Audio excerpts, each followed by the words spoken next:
Don't buy Alibaba's stock until you watch this analysis video. You'll either want to buy more or avoid it altogether. Let's find out. In this analysis, we're going to look at the business, the intrinsic values, and its technicals. There's a timestamp in the description if you want to skip around. First, does the stock have a good business behind it? We're going to look at 14 metrics to determine how good of a business we have. Each metric will be added up to 70 to see where we are on the scale, which can range from a terrible business all the way to a great business. These first 5 metrics deal with the company's financial health. To get those 5 points, earnings growth will need to be 20% or higher, profit margins will need to be 40% or higher, operational effectiveness will need to be 80% or higher, the average employee value needs to be $400,000 or higher, and the quick ratio will need to be 2.5 or higher for a max 25 points. The next 4 metrics show us the shareholder opportunity. To get those 5 points, a dividend yield will need to be 4% or higher, payout ratio will need to be at 0%, cash and its equivalent will need to be $75 billion or higher, and the stock returns will need to be 15% or higher for a max of 20 points. And the last 5 metrics deal with the company's business valuation. To get those 5 points, the PE ratio will need to be 9.99 or lower, the PEG ratio will need to be at 0.49 or lower, the SMA 200 will need to be at negative 10% or lower, the short float will need to be 0.99% or lower, and the Wall Street rating will need to be 1.49 or lower for a max 25 points. Adding all 14 metrics together, we get the business grade for the company with a max point total of 70 being the perfect business. But as long as the total is above 35, we have a good business behind the stock. For long-term investors, I try to avoid stocks with a weak or terrible business, regardless whether it's undervalued or not. So next, we're going to look at Alibaba's intrinsic values to see if the stock is undervalued based on your investment time horizon. First, we'll need to get some requirements out of the way. The stock will need to have a positive earnings per share or else the numbers get quite fuzzy. And if the 5-year projected growth rate isn't available, we're going to just put 0%. It'll all make sense when we go through it. We're going to look at 4 intrinsic value prices based on a 5-year, 10-year, 20-year, and 30-year time frame. You can see in gold where your focus should be based on your investment time horizon. And also, the further we project out, the higher our accuracy is based on my intrinsic value model. For all my intrinsic value models, we're going to need the stock's earnings per share, its growth, which matches the long-term return of the S&P 500 as our baseline returns, and then we have our Wall Street's projected earnings growth for the first 5 years, which is used as our base growth for all our models. For the stock's 5-year model, I'm assuming earnings continue to match inflation for the rest of its existence, and doing the calculation yields the current intrinsic value, which remember is a valuation for short-term investors, so if you're planning to hold the stock for just a couple years, you'll look at this intrinsic value. For the stock's 10-year model, I'm assuming earnings will match inflation for years 6 to 10, and then my assumption is that earnings will stop growing entirely for the rest of its existence. That yields the current intrinsic value, which should be the focus for investors holding for around 10 years. For the stock's 20-year model, I'm assuming earnings will match inflation for years 6 to 10 and then cease to grow at all years 11 to 20, and then after that, I'm making a conservative estimate that earnings will actually decline 3% per year for the rest of its existence.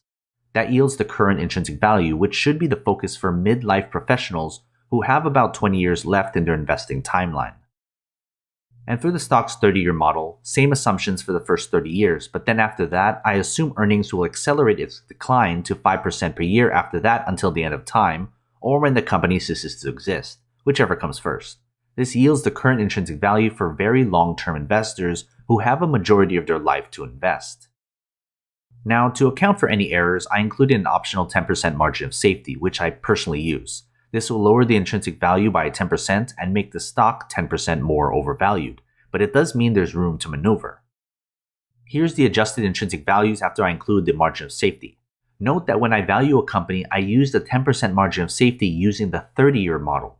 Not everyone is going to hold the stock forever, but for however long you're going to own it, you'll know its intrinsic value. Let's go back to the S&P 500's long-term growth. You can adjust this number to whatever you like. Basically, if you want a 10% return per year, that's the intrinsic value. But if you're aiming for a 20% return, for example, you can put 20% and it'll adjust the intrinsic value. You can see here that it makes the stock more overvalued. If you're looking for higher returns, you'll need to pay a lot less, so keep that in mind, but I like to keep it at 10%. Now we can put the points towards the intrinsic value. Remember, for this analysis, I used a 30-year intrinsic value. The points are on a scale from 0 to 100, with 50 being fairly valued, and any total above 50 is considered undervalued. So before we get our final grade, join my Patreon. You'll get access to every company I've analyzed, good for short-term and long-term investors. It's updated all the time. Go to patreon.com/GrowthShares or click on the link in the description. We can now add up our business grade and our intrinsic value. Taking the weights into account, we can surmise the final grade on a 0 to 100 point scale. This can range from a bad investment all the way to a great long-term investment. If you're planning to buy and hold this stock for a long time, I'd only consider the company if the final grade is above 50. Okay, let's pivot and do a technical analysis on Alibaba stock to see if, in the short term, it's the right time to buy the stock.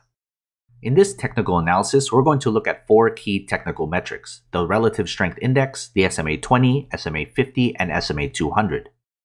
We'll award points to each and total them up on a 25-point scale, ranging from a strong sell to a strong buy.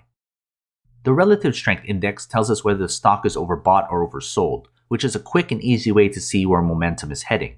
The RSI ranges from 0 to 100. The lower that number, the more likely we'll see that momentum swing back to more traders piling into the stock. For this metric, we award a maximum of 10 points. The SMA 20, 50, and 200 show us the 20-day, 50-day, and 200-day stock price averages. While many look at the stock to be above each average, I'm looking for discounts. The more negative that number, the more undervalued I see its stock right now. Each average is graded differently, with the SMA 20 measuring the short-term trend, the SMA 50 measuring the near-term trend, and the SMA 200 measuring the mid-term trend. For each of these metrics, we award a maximum of 5 points. Adding the points of the RSI and the 3 simple moving averages together, we can compare the final grade with the scale and see where the stock lies in its buy and sell cycle. If the points are within the 11 to 15 range, the stock is in a hold pattern.